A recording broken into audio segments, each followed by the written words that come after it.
The island of Sodor had many visitors, and the Fat Controller had scheduled more trains.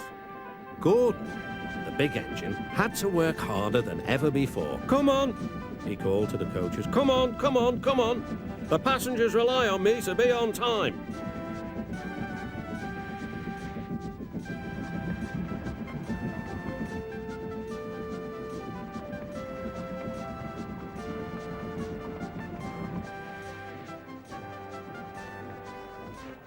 Whenever Gordon finished one journey, it was time for another to begin. "Never mind," he puffed. "I like a long run to stretch my wheels."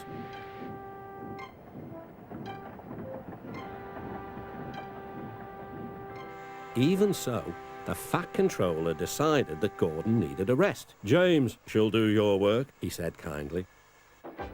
James was delighted. He liked to show off his smart red paint and was determined to be as fast as Gordon.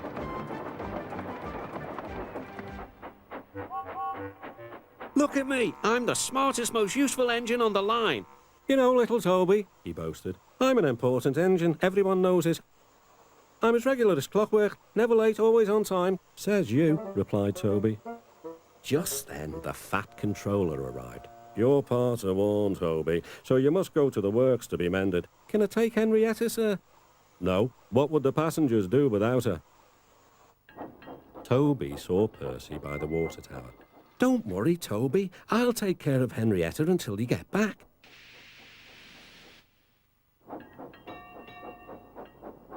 Soon, Toby was out on the main line. He clanked as he trundled along. He's a little engine with small wheels. His tanks don't hold much water. He'd come a long way and began to feel thirsty.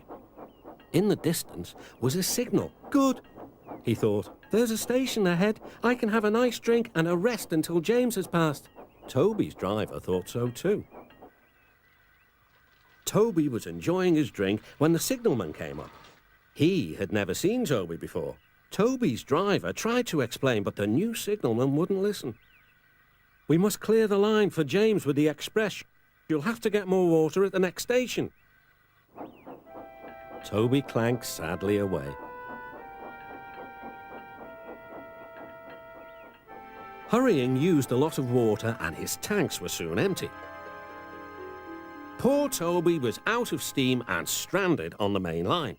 "We must warn James," said the fireman. Then he saw Percy and Henrietta. "Please, take me back to the station. It's an emergency." Henrietta hated leaving Toby. "Never mind," said Percy. "You're taking the fireman to warn James. That's a big help." Henrietta felt much better. James was fuming when he heard the news. "I'm going to be late." "My fault," said the signalman. "I didn't understand about Toby." "Now, James," said his driver, "you'll have to push Toby." "What, me? Me push Toby and pull my train too?" Rumbling dreadfully, James set off to find Toby.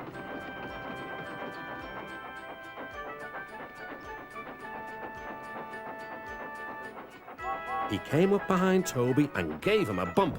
"Get on, you!"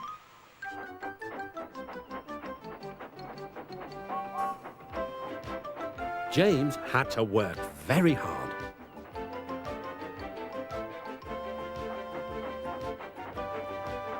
When he reached the workstation, he felt exhausted. Some children were on the platform. "Kuh," said one. "The express is late and it's got 2 engines. I think James couldn't pull it on his own, so Toby had to help him." "Never mind, James," whispered Toby. "They're only joking." "Ha!" said James. Toby just smiled.